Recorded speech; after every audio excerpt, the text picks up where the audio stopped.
Hi, today I'm going to be talking about fundamentals of reinforcement learning. I'm John Olafenwa. Welcome to my YouTube channel. Um, Reinforcement learning has become such a very integral part of modern AI, and this is a method that dates back many, many years. Developed first for like games, and then evolved into a really critical part of LLM post training. This is going to be like a three-part series, and this first part is really going to like dive deep into some of the fundamentals of the of RL algorithms. The second part is going to be more on like more advanced RL algorithms, and then in the third part, I'm going to really be talking about how to actually apply this to LLMs running like practical LLM training with RL algorithms and really unlocking like superpowers with modern large language models. Reinforcement learning is like at the heart of like modern models like GPT-5, Gemini 3, Cloud Sonnet, etc. And but it really starts from like the very simple things, and that's really what this first part is going to be about. And I'm going to really record another video another day for the second part, and then another video for the third part. But I really hope that you do enjoy this first part. So let's get right to it. The fundamental of RL is really about learning from interactions, right? If you think about humans, we learn from our environments. You go to school, you learn from your peers, you learn by, doing things and, seeing like what the outcomes are. And that gives you like experience. And if you think about like even practicing a sport, like things like football, tennis, a lot of this is just like practice and practice, learning from what works, what doesn't work, and evolving yourself. Same thing as like getting better at a job, right? You start a job, maybe as an intern or as a junior, and you gradually, like through practice, gain experience, learn from your mistakes, learn from your successes. And the same with like even things like developing my relationships is a lot of like trial and error, getting good at things like maths, and basically anything really involves a lot of trial and error.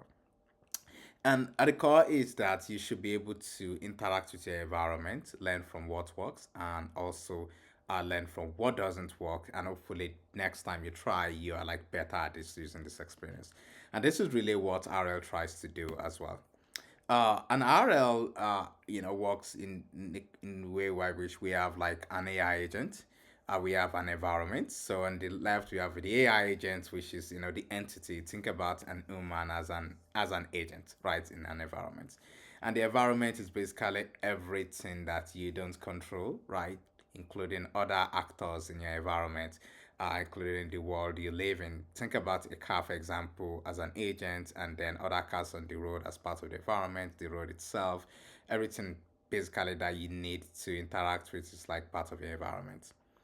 And the environment has what we call a state, which is, how does the environment look like at any instance in time? And take for example, like you've got a car, right? What's currently happening right around the car. And so the AI agent takes as inputs the current state of the environment and then returns an action. So we got this state that gets returned from the environment, like, oh, what's the environment looking like right now? And that's what the agent sees. And based on that, the agent like makes a decision of like what action to take. So this action then goes into the environment. And when the action enters the environment, in many ways the action modulates the state of the environment, right? So the next state of the environment will depend on many factors, including the action you took. And this is going to, what's going to really happen in an RL environment is you get some reward from the environment, right? Which could be like, maybe you're playing a game and you take an action, you make a move. And, the reward could be either, you win or you lose, you get some scores. And so the reward is basically, what the environment returns to you, the feedback from the environment telling you like how well you did, right? Think about writing an exam, and then the scores you get at the end of the exam is basically like your reward, right? Which could be really good if you did really well, or not great if you didn't do well. And hopefully the agent takes this reward, and it's able to learn from that. And the agents, we basically what we have is a loop, right? The AI agent receives the state of the environment, takes an action, the environment returns a new state as well as the reward, and the agent like learns from this, and you have this continuous loop where the agents could continuously improve based on feedback from the environment and take actions in new states, that hopefully improves upon its prior actions. So this is basically how RL works at its core.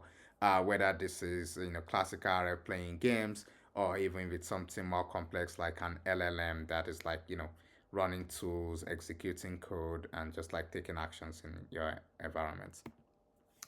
At the core of RL is a couple of concepts which we are going to really focus on in this video.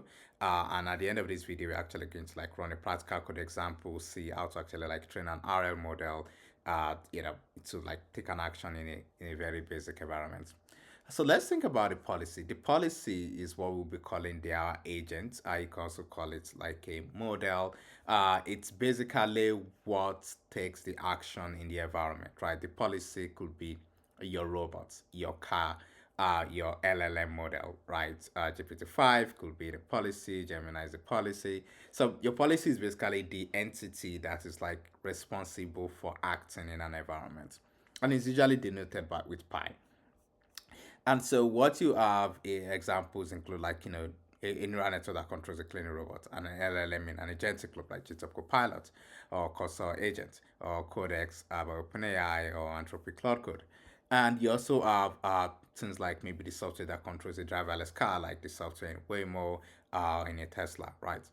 And the policy is basically the brain. It receives the state of the environment and basically decides like, this is what I'm going to do based on this current state. And then we have the concept of state, right? And the state is basically the observable elements of the environment at a particular time. Note that there are so many things in an environment that may not be observable to you, to an agent. Think about an LLM that is like working on your code base, for example. The LLM only sees like the prompt and maybe the context that you allow it to see, but there are so many other things maybe going on that actually like affects your project that the LLM may never be able to see. Same thing with a robot, right? The robot might only be able to see its immediate environment, but there are other factors that may affect its environment that the robot may not be able to see. But the part which the agents are also called like the policy can observe is called like the state, or also sometimes called as like the observable state. And this is often denoted as ST, a small letter S, and T here denoting the current time. So this is the state at the current time.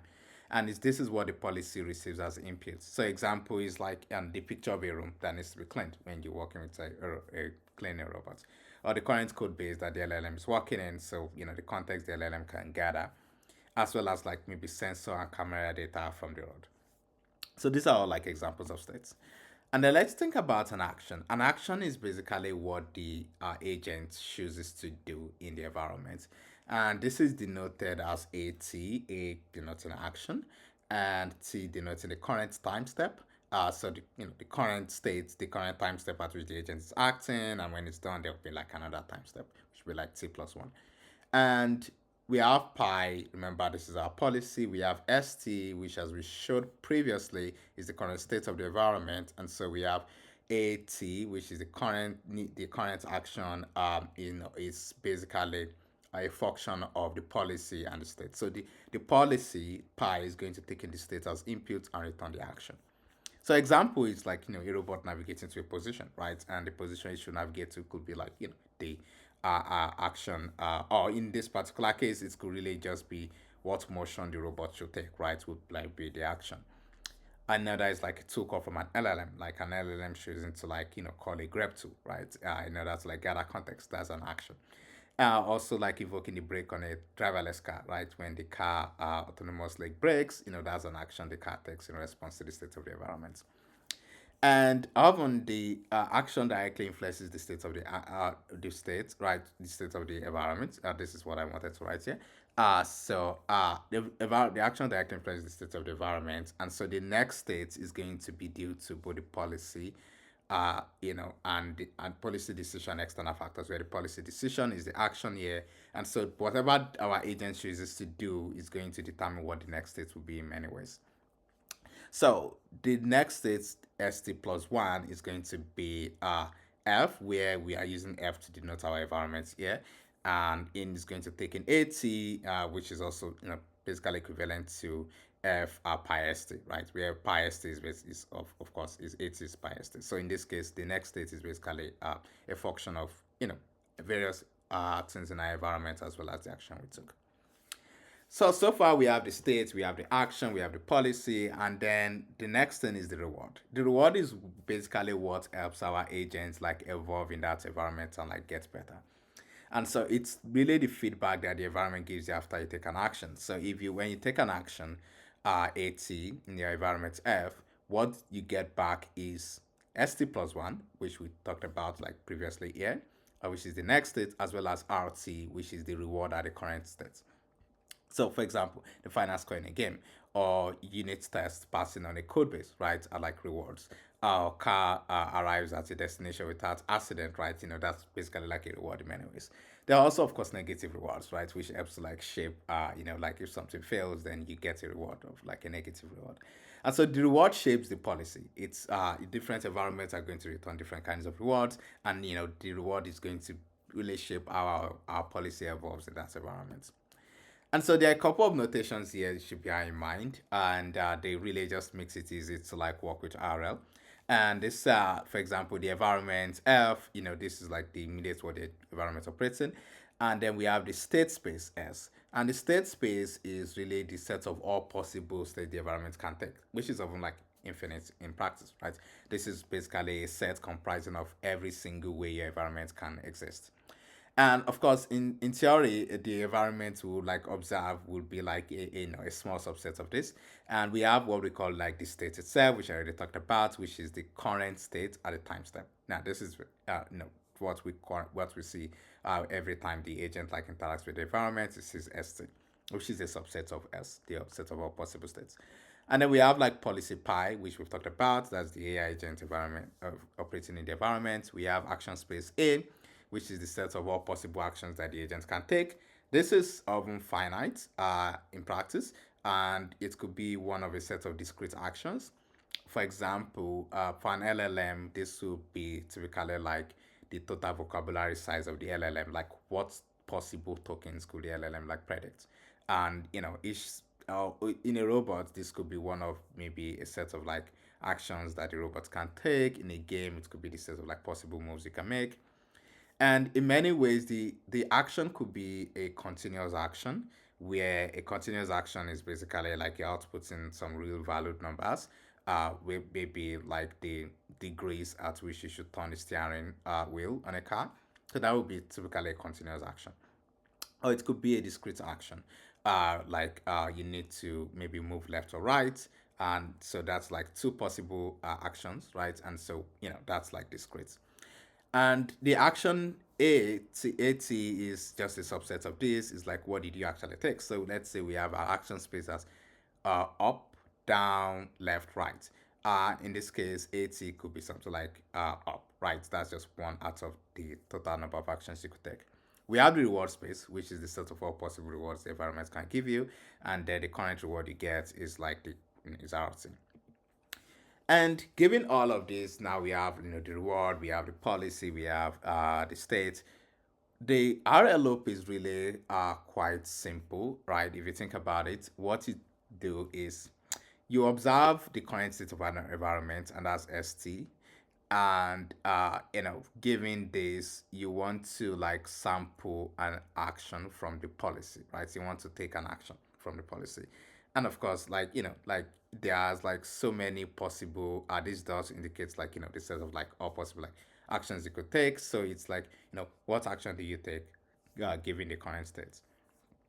And what you're going to basically do is sample that action, take the action in the environment, and get a new state and reward. So you get RT ST plus one, which is going to be what happens when you put AT into F, the environment. And based on RT, you are going to update the agent, and we're going to look into exactly how the agent gets updated. That's like one of like the more fun parts. And what happens is this takes you to time step T plus one, where you now have a new state ST plus one, and you take action AT plus one, and then you get reward RT plus one, and this moves you to another state ST plus two. And so this gives you a final trajectory, right? You do this until you reach some termination, where you have S0, the initial state, the initial action, the initial reward. Then that takes it to like S1, A1, R1, and you just continue that trajectory to the end. And once you have this like whole loop, you think about like, okay, how do you do this part, update the agent? So you've taken an action, you've seen the environment ST, you've seen the state of the environment ST, right? You take an action AT in F and you get a reward, you get ST plus one. So how do you update this agent such that when you are at this state, you take a better action? That's really the whole thing that you learn in RL. And the math for this is very simple, really. It's really based on the concept of like both immediate and long term rewards. So think about, let's say you want to make a decision of getting a new job. You are going to want to consider various things like, oh, what is the immediate reward I'm getting? Maybe like, you get a higher salary, right? And that's like an immediate reward you get for like taking this particular job. But then you think about your career prospects at the job, like in 2 years' time, what's my career going to look like, right? Am I going to, be achieving what I want to achieve? Am I going to be earning higher? And the combination of these two factors determine your decision because you might take another action which has a lower immediate reward, but in the long term has actually higher returns. So we talk about returns as like what you get in the long term and reward as like what you get in the immediate. So the reward is often denoted as R as we've shown earlier, and then returns as G, which is like that just that's basically G is just the way our return is written. And the return is really the sum of all rewards you take after taking an action in a state. So let's say, for example, you have let's say we have ST and you're in ST, you take action 80. So what's like GT, right? GT giving the current state and the action you took in it, where current state could be, oh, you have like three different job offers. A is like, which job offer should you choose, right? And what you basically do is, let's imagine you have some time machine that allows you to see completely into the future, everything that's going to happen if you took each job. Let's just imagine that for a second. Uh, what's going to happen is then that you sum over all the future time steps, right? Everything that's going to happen into the future after taking this action in this state. And at each point, you have like R T plus I, which is like the reward you get at each point, right? At each point in the future after take this action. And so think about this as like you took the action of choose job A after you are in this state. And so from that point on, given that, what is the reward you get to obtain? And so what's going to happen is you basically just sum up every single reward afterwards, which is just a basic summation of our future time steps. And if we go further and then think about like, there's a little bit of a problem here. We sum the reward at the next time step and the reward at the next one after that, reward at the next one after that. We continue this to the end.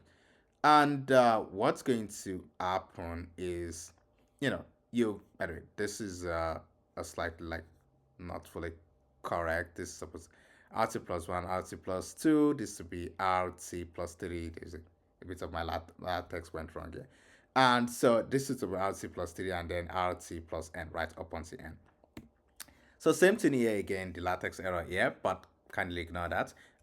What we then do is returns in the future is not certain, right? So the only thing that is certain really much is the immediate reward you get, maybe your immediate increase in salary, for example. What happens in the future is very uncertain, right? You could have some estimates of that, but that's pretty much what you can have.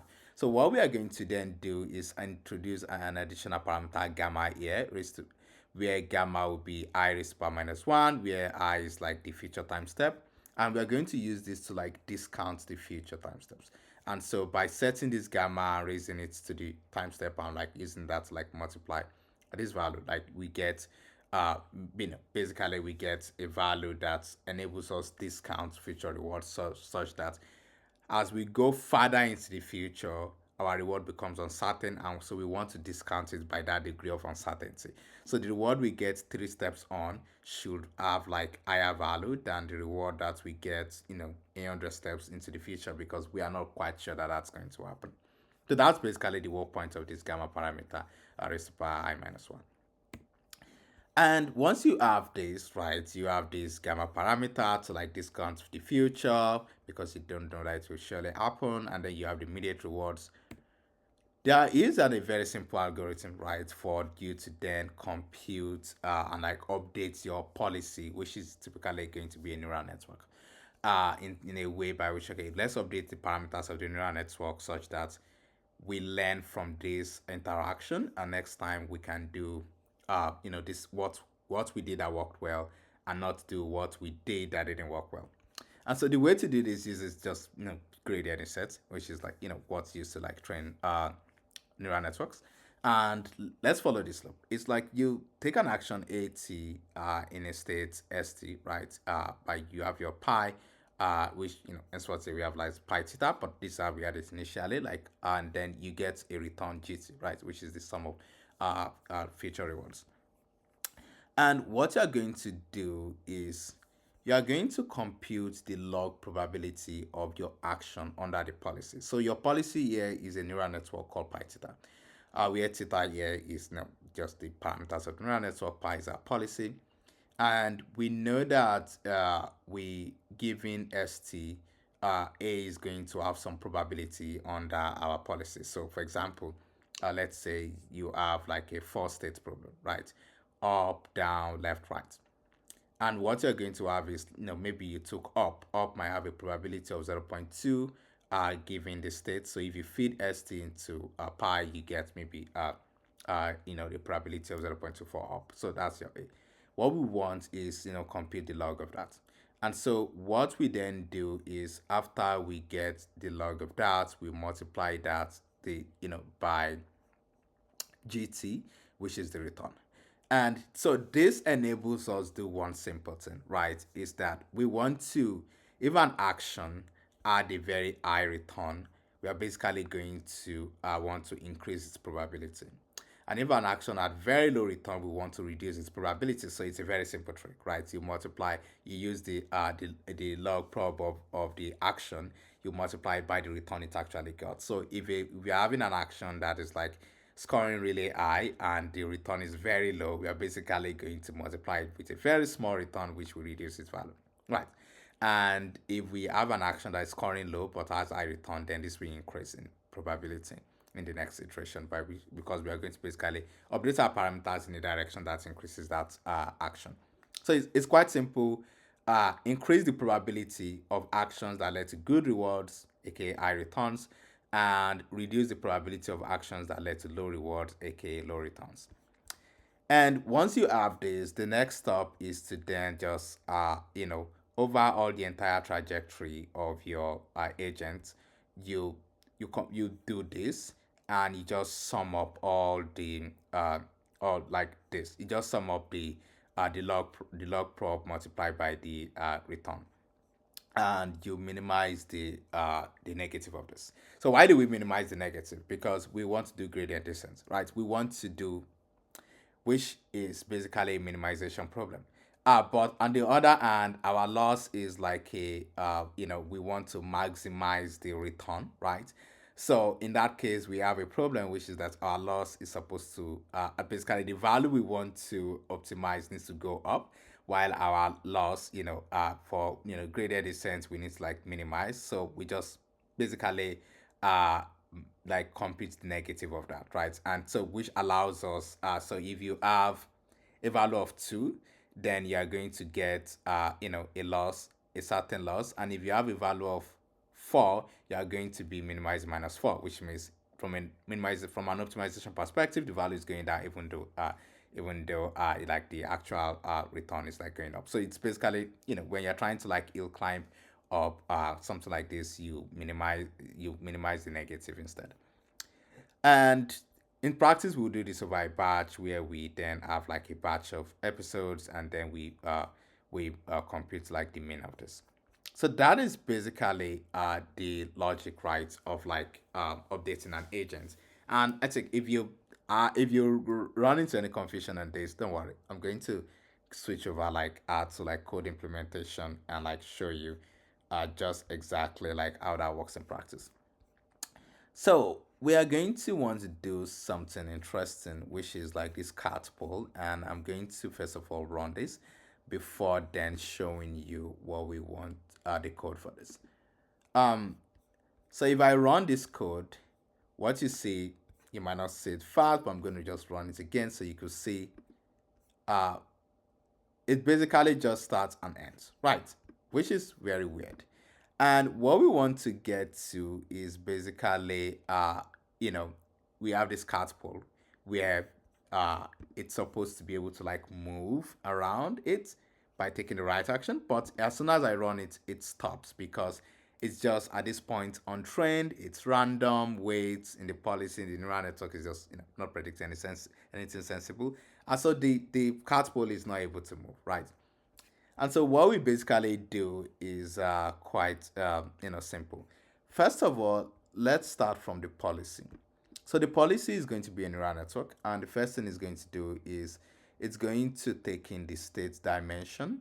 You're going to define the state dimension, which is like the size of our of the state of our environment, as well as the action dimension, which is the number of possible actions we want to take. So this is like a discrete program, and a hidden dimension in this case, which is the hidden dimension of our neural network. And so we have like a very simple MLP here where we have like, we map from state dimension to hidden dimension, we apply ReLU nonlinearity, we apply, another linear layer from hidden dimension to the action dimension that we want to actually predict. And finally, we apply softmax to turn this into probabilities. And so our forward function, this is standard PyTorch code, just takes the state, predicts the actions, and return the actions. Now, we're going to have a trainer class, which is like quite simple. And the trainer class takes in the environment name. In this case, we use catpool v1. We are using gymnasium, which is like this RL environment that OpenAI built years ago as called Gym. Not now, it's an open source. It's a project maintained as gymnasium, right?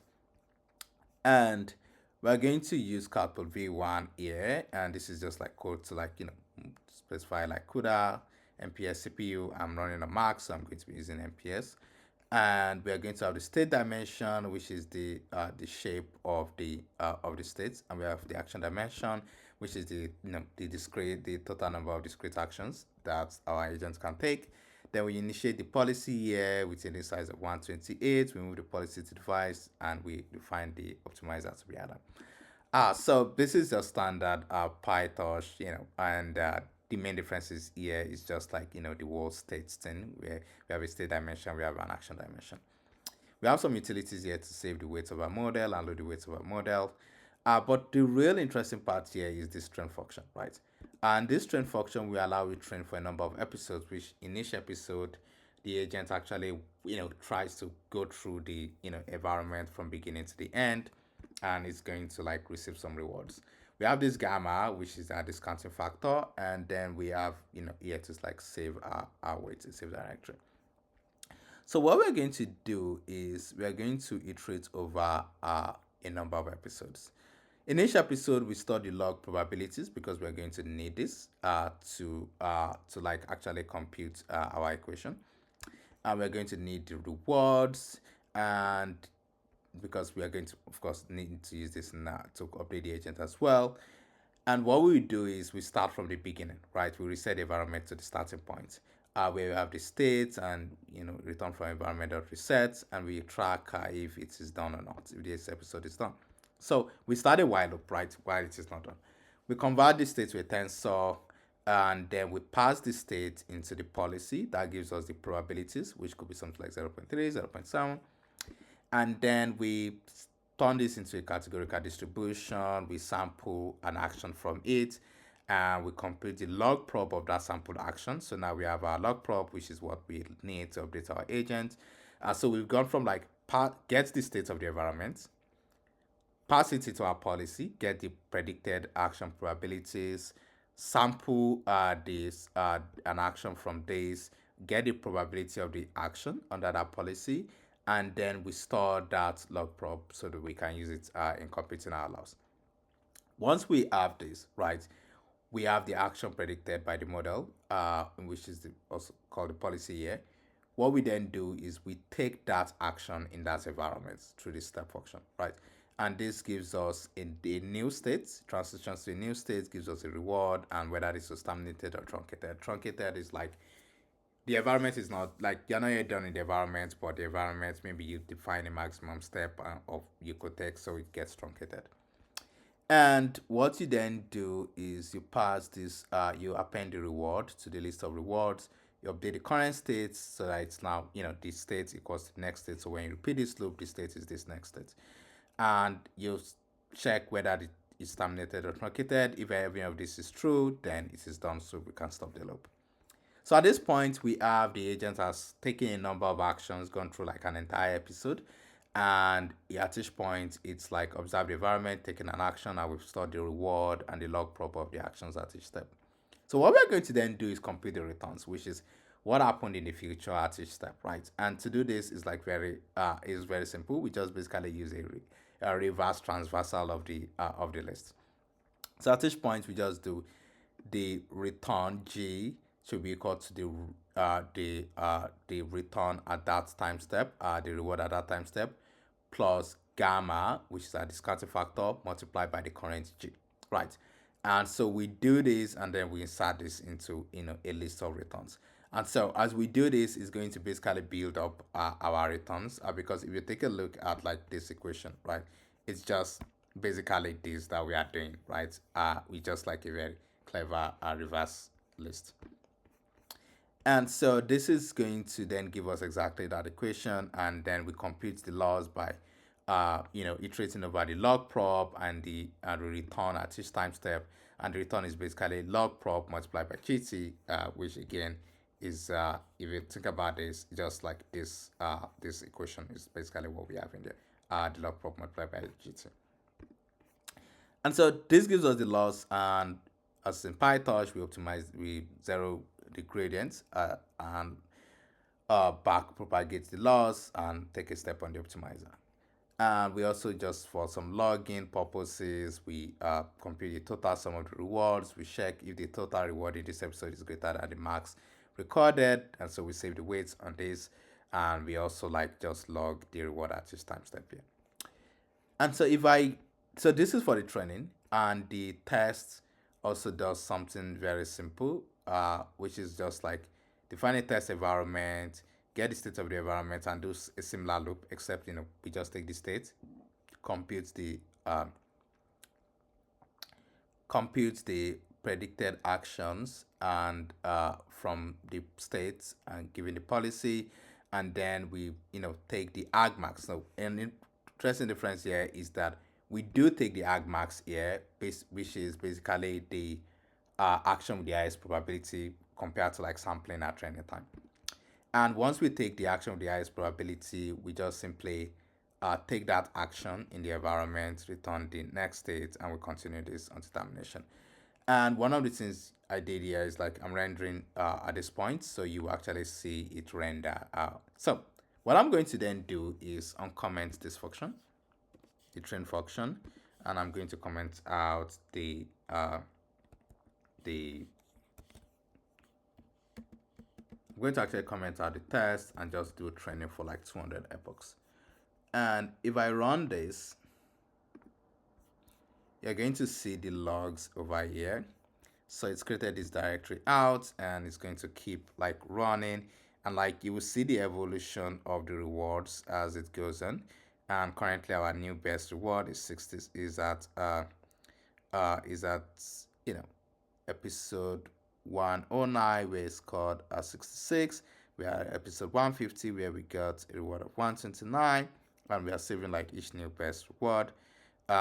So we're going to continue like this. It's going to continue until like 200, and this is where they're at 170, and now we're getting reward of 219. So the agent is getting better, right? It started from like getting reward of 19 to now getting reward of 219, but it keeps on. Now at 180 this is dropped, but this is exactly why we are saving like the best one. And we're done with this, and we were able to obtain a best reward of 297. So what we're going to then do is we take this 169, and we're going to comment out uh, this string, and we're going to like load the weights for that at like 169 and run this test. And you're going to see the difference from like when we ran this earlier. So if I run this now, you see this is not terminating immediately. Like it's actually taking enough time to be able to actually navigate in this environment for quite a longer period of time, and it's going, and you can see that. Like compare that to like initially when before we trained the model. Like for example, if I actually uncomment the load weight, if I don't load the weight of the trained model, and I just run this, you're going to see it's going to terminate immediately, right? But when I actually do this and load the weight of the model we just trained, with a train policy, you can see it's able to actually take sequence of actions that keeps it alive in that environment for quite a longer period of time. So this is basically like the core concept of reinforcement learning, right? Which is that, we are able to like take, observe the environment, right? And take an action in the environment by like, feeding the environment into some policy that predicts what action we should take. And then we could then take that action in that environment, get some reward from it, and then use this whole concept of like returns and rewards to actually then update the policy by using a simple trick of computing the log prob by the total returns. This algorithm is known as reinforce, and it's like the most basic RL algorithm. Next week, I'm going to be like releasing a new video talking about like improvements to this, like more advanced algorithms. Then there's like some of the challenges with reinforce, and like what are some of the like new algorithms like actor critic, PPO. And then next video after that, I'm going to show how to actually take all these concepts and apply it to like training LLMs. So yeah, this has been like really fun. Just like putting this together, and I'm looking forward to like doing the next one. And hope you enjoyed watching this. If you enjoyed this, subscribe to my channel, and because I'm going to be putting out a lot of more interesting videos like this. And yeah, looking forward to see you all next time. Thanks, and feel free to like leave comments, ask questions in the comment section.